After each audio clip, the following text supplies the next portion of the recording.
What's going on, people in YouTube land? KimchiChris here, and welcome to today's brand new video where we're gonna celebrate, we're gonna discuss, we're gonna talk about the 40th anniversary of the return of Kiss. That's right, we're talking about Dynasty.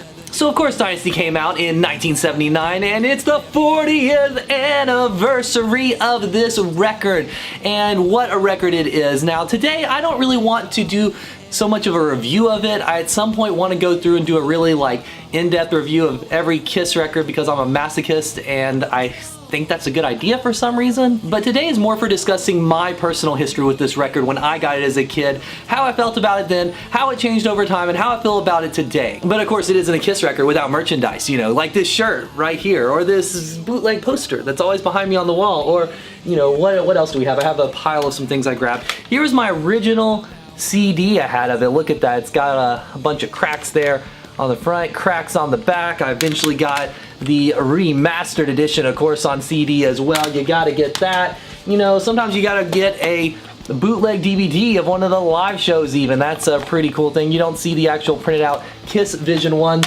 too often anymore. And of course, you know, it's not a Kiss record without having the actual record itself, you know. That's the original pressing. I think somewhere I do have the re-release they did a couple years ago, but I'm not really sure where it is right now for some reason. I also got this I Was Made for Loving You 45 maxi single. It says it's a 45, but it's plainly on a 12-inch. That's something pretty cool. Speaking of 45s though, I do have this bad boy right here. It's a pretty cool 45 of I Was Made for Loving You, and of course, you know, you gotta have Sure Know Something.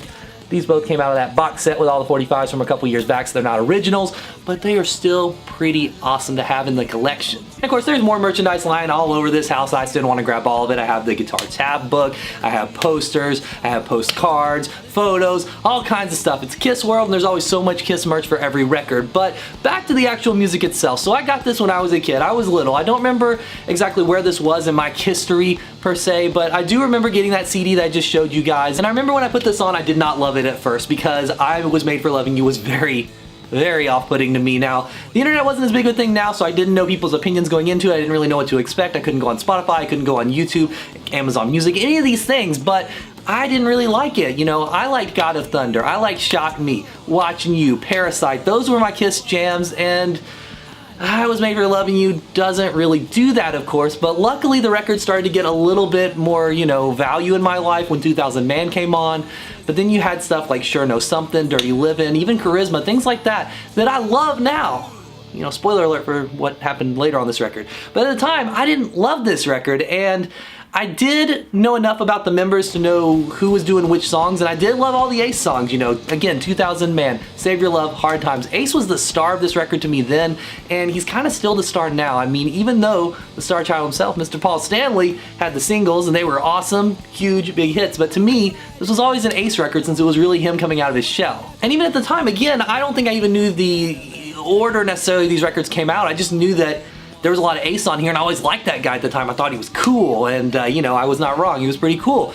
So I didn't listen to this record a whole lot when I got it. I kind of, you know, listened to a few songs here, there. I tried it out here, there, but it mostly stayed on the shelf, and quite a while I couldn't even tell you anything about the record for the most part, other than, you know, the Ace songs were cool, but I just didn't really care. And then when it became the time where we were using CD burners and things like that a lot, I remember making some Kiss mix CDs, and I threw all the Ace songs on there, but again ignored most of the rest of it. At this point I knew I Was Made for Loving You was a very important song. I'd heard it all over the place from all the DVDs, concerts, all kinds of stuff, but I still didn't really like it, and that's just kind of how it was, so I continued to kind of write this whole record off except for the 3 Ace tracks. But at some point I decided to give it another chance. I don't know why, I don't know when, I don't know where, but you know, that happens with all the records. Another one like that I didn't really like the first time I heard it was Hot in the Shade.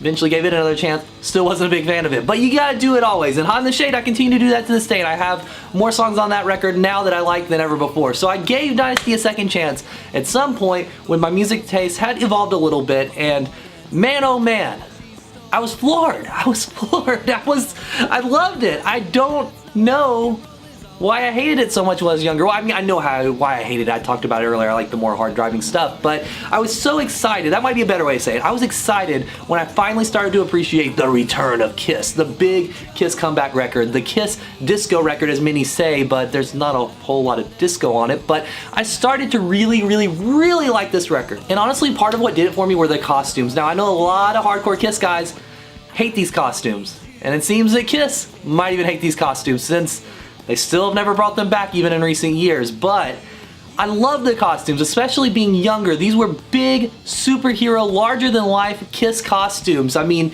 Kiss were superheroes and these were great costumes for them. And it was funny because I didn't know why they got a bad reputation when I was younger. I kind of get it now because, yeah, they're a little cheesy, they're a little Vegas, but I still love them to this day. And, you know, since I love the costumes, I finally knew where they came from. I had to investigate the record more because at that time, I still didn't like Unmasked either.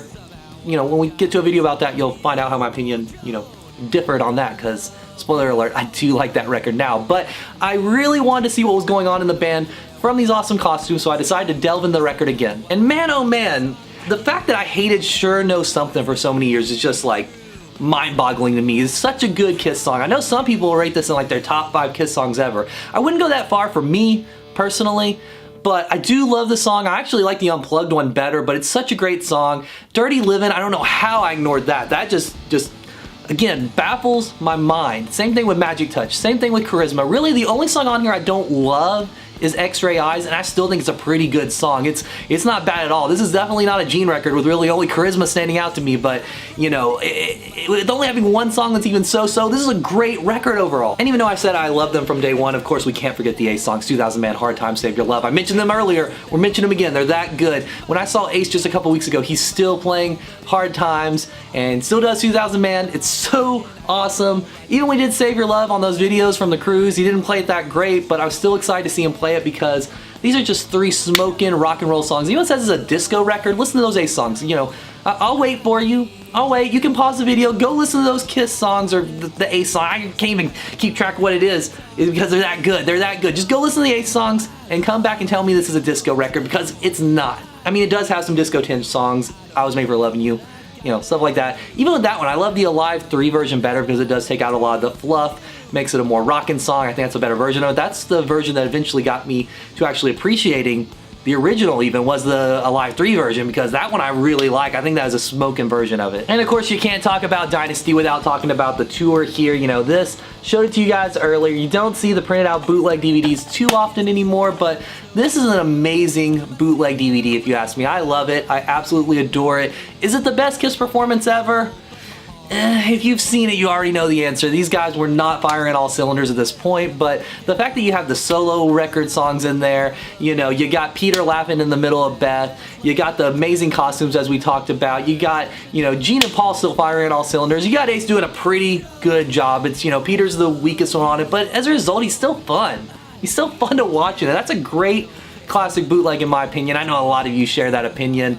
You know, it's great. I really wish when they put it out on Kissology they would have included all the songs, or well, I guess they put it out as a bonus disc, but you know what I mean. All the songs. I wish they'd been there, but at least I have this nice bootleg DVD that's in great quality. I also had it on a VHS tape somewhere along the line. If I ever, you know, do a collection video for my Kiss VHS tapes, I can show that to you. If I still have it, I don't know if I still have it. I didn't save all the VHS tapes that had no covers, so I don't think that one had a cover, so I don't think I saved it. Would that be something you guys would be interested in, by the way? If you're watching this far, let me know below. Would you like to see a Kiss VHS tape collection video and other collection videos like that? Because I got a lot of cool stuff I can show you guys. But we're getting off track. We are getting off track. This is about Dynasty. This isn't about VHS tapes and other Kiss collectibles right now. But with all that being said, I don't want to go too in-depth on the review of this record, even though I kind of have already, so whenever I do eventually do a review of this, you kind of know where I stand. But I didn't tell you where it sets as far as all the Kiss records overall for me, so there's that. But overall, when I was a kid, didn't love it, and now I dig it quite a bit. But with that being said, what do you guys think of the record? Do you think it's the best